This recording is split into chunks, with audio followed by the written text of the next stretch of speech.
इस हवाले से मेरी भी कुछ शिया उलमा से गुफ्तगू हुई, ज़िम्मेदार शख्सियात से जो कि शिया कौम की नुमाइंदगी करते हैं मुख्तलिफ फोरम्स पर। लेकिन आज दोपहर दोनों हुकूमतों की जानिब से ईरान पाकिस्तान ताल्लुकात में बहुत अहम पेशरफ्त हुई है। हुसैनी सोच से काम लिया गया है, हुसैनी फ़िक्र को आगे किया गया है और यज़ीदियत की नफ़ी कर दी गई है इन इक़दामात के ज़रिए।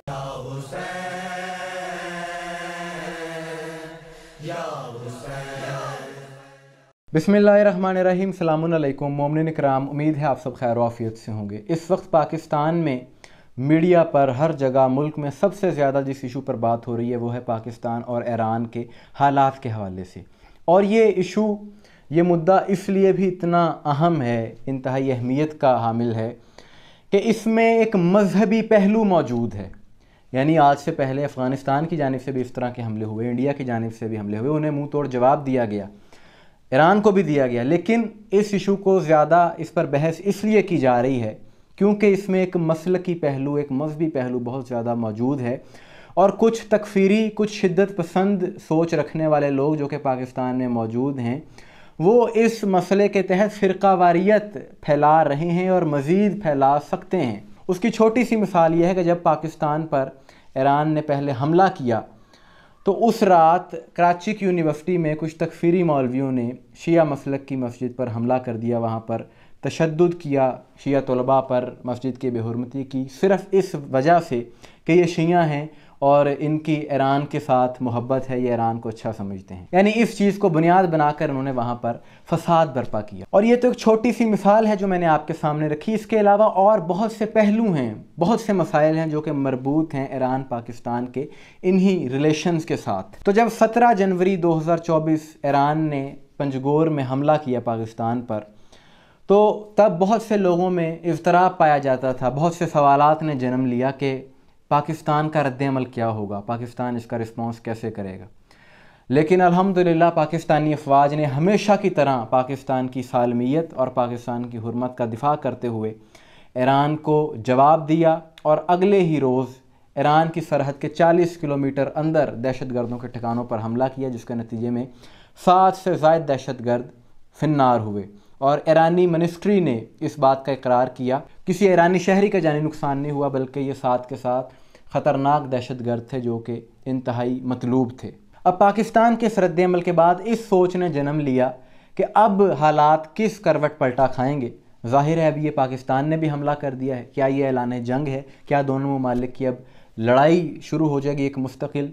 और ख़ास तौर पर जो तकफ़ीरी सोच रखने वाले हैं वो बड़े खुश थे, वो यही चाह रहे थे कि किसी तरीके से पाकिस्तान और ईरान के ताल्लुकात ख़राब हों, कशीदगी रहे और लड़ाई होती रहे। लेकिन जो बाशऊर दानिश्वर हज़रात थे उनकी सोच कुछ और थी। और इसी हवाले से गुज़िश्ता रात पाकिस्तानी मीडिया पर जितने भी प्रोग्राम्स हुए, ख़ुसूसन जियो न्यूज़ के कैपिटल टॉक में बहुत से साबिक़ दफ्तर ख़ारजा के मेंबरान ने शिरकत की, यूनाइटेड नेशंस के अहम ओहदेदारान ने शिरकत की और उन्होंने यही बात की। उन्होंने कहा कि इन हालात में इंतहाई सोच समझ कर कोई फ़ैसला करने की ज़रूरत है, इस बात में आकर हमें कोई कदम नहीं उठाना चाहिए। उसकी वजह ये कि अगर पाकिस्तान और ईरान के ताल्लुकात ख़राब होते हैं तो हमें ये सोचना चाहिए कि इसमें फ़ायदा किसका है, नुकसान किसका है। यानी दोनों ममालिक इस्लामी ममालिक हैं, दोनों बरादराना ताल्लुकात हैं दोनों के दरमियान। अगर इन दोनों ममालिक की आपस में लड़ाई होती है तो इसमें किसी का भी फ़ायदा नहीं होगा, बल्कि फ़ायदा इस्लाम दुश्मन क़ुव्वतों का होगा, इसराइल का होगा, कि जो नहीं चाहते कि इस खित्ते में अमन हो और मुसलमान आपस में इत्तफाक से रहें, उनका फ़ायदा है। पाकिस्तान और ईरान दोनों ममालिक का ही इसमें नुकसान। और एक और इंतहाई अहम नुक्ते की तरफ तवज्जो जो दिलवाई गई वो ये था कि पाकिस्तान से हर साल लाखों की तादाद में ज़ायरीन जाते हैं ज़ियारत करने के लिए ईरान।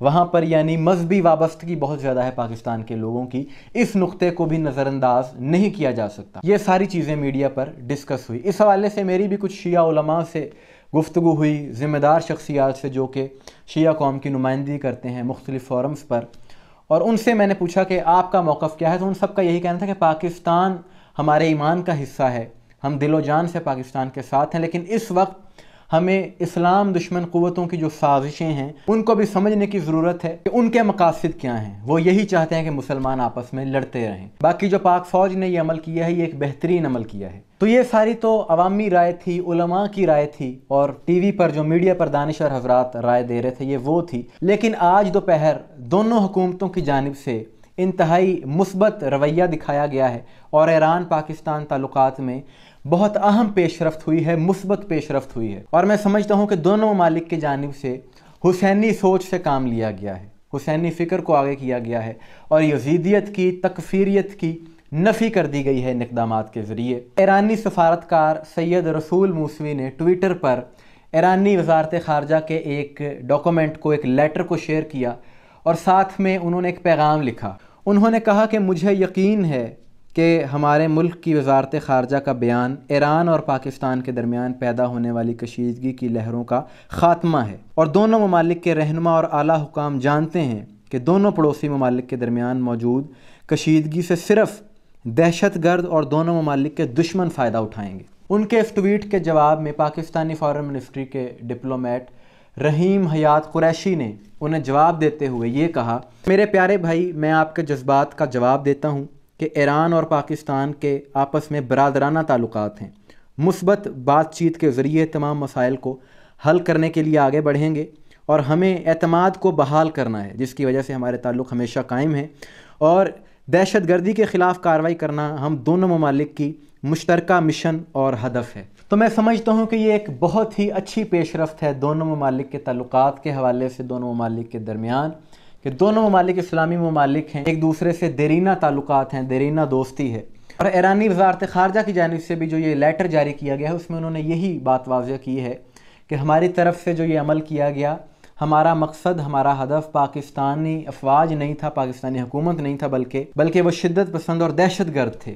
اور اس کا جواب میں پھر پاکستان کی جانب سے بھی یہی کہا گیا ہے کہ پاکستان ہمیشہ سے خطے میں موجود دہشت گردی کے خلاف لڑتا رہا ہے، اور اس کا خاتمہ ہماری اولین ترجیح ہے۔ تو ہم یہ سمجھتے ہیں کہ یہ جو بھی معاملہ ہوا اس میں پاکستانی افواج نے جو رد عمل دیا، جو جواب دیا، اس کی وجہ سے ایک بہترین پیغام بھی ساری دنیا تک پہنچ گیا، اور اب جو دونوں حکومتوں کی جانب سے یہ پیش رفت ہوئی ہے یہ بہت اچھا قدم ہے، اور یہ پاکستان کے ہر باشعور شہری کے لیے ایک اچھی خبر ہے۔ البتہ جو تکفیری سوچ رکھتے ہیں، جو شدت پسندی کی جن میں سوچ پائی جاتی ہے، ان کے لیے یہ خبر بری ہو سکتی ہے، انہیں شاید یہ ہضم نہ ہو کہ وہ ان تعلقات میں بہتری نہیں چاہتے، وہ یہی چاہتے ہیں کہ بس یہاں پر فرقہ واریت پھیلتی رہے، یہاں پر اسی طرح لڑائی جاری و ساری رہے، کیونکہ وہ ملک میں فساد چاہتے ہیں۔ لیکن انشاءاللہ ایسا ہوگا نہیں، اس خطے میں امن ہوگا، تمام مسلمان مل کر بھائی چارے کے ساتھ، اتفاق کے ساتھ رہیں گے، اور اسلام دشمن قوتوں کو بھرپور جواب دیتے رہیں گے۔ اور ہمیں یہ چیز بھی یاد رکھنی چاہیے کہ عالمی حالات میں اس وقت جو مسلمانوں پر ظلم ہو رہا ہے تو اس ظلم کے خلاف واحد ایک ہی ملک ہے جو کھل کر آواز اٹھا رہا ہے، اور وہ ایران ہے۔ تو اس وجہ سے اسلام دشمن قوتوں کی جانب سے یہ سارے اقدامات کیے جا رہے ہیں، یہ ساری سازشیں کی جا رہی ہیں، اس چیز کو ہمیں کبھی نہیں بھولنا چاہیے، بلکہ اس کو نظر میں رکھنا چاہیے، اس کو دیکھتے ہوئے ہمیں سارے اقدامات کرنے چاہیے۔ اور سب سے اہم جو بات وہ یہ ہے کہ وطن سے محبت مومن کی نشانی ہے، مومن کی علامت ہے، اور پاکستان کے ہر شیعہ کا یہی عقیدہ ہے، یہی نظریہ ہے، اور ہمارا یہی موقف ہے کہ ہمیں پاکستان سے بڑھ کر اور کوئی چیز عزیز نہیں ہے، اور یہ بات ہمیں کہنے کی ضرورت نہیں ہے۔ تاریخ اس بات کی گواہ ہے کہ پاکستان کا خیر خواہ کون ہے، پاکستان سے محبت کس کو ہے، اور یہاں پر فساد کون برپا کرتا ہے۔ اس حوالے سے آپ کی کیا رائے ہے کمنٹس میں ضرور بتائیے گا۔ مجھے دعا میں یاد رکھیے گا۔ السلام علیکم ورحمۃ اللہ۔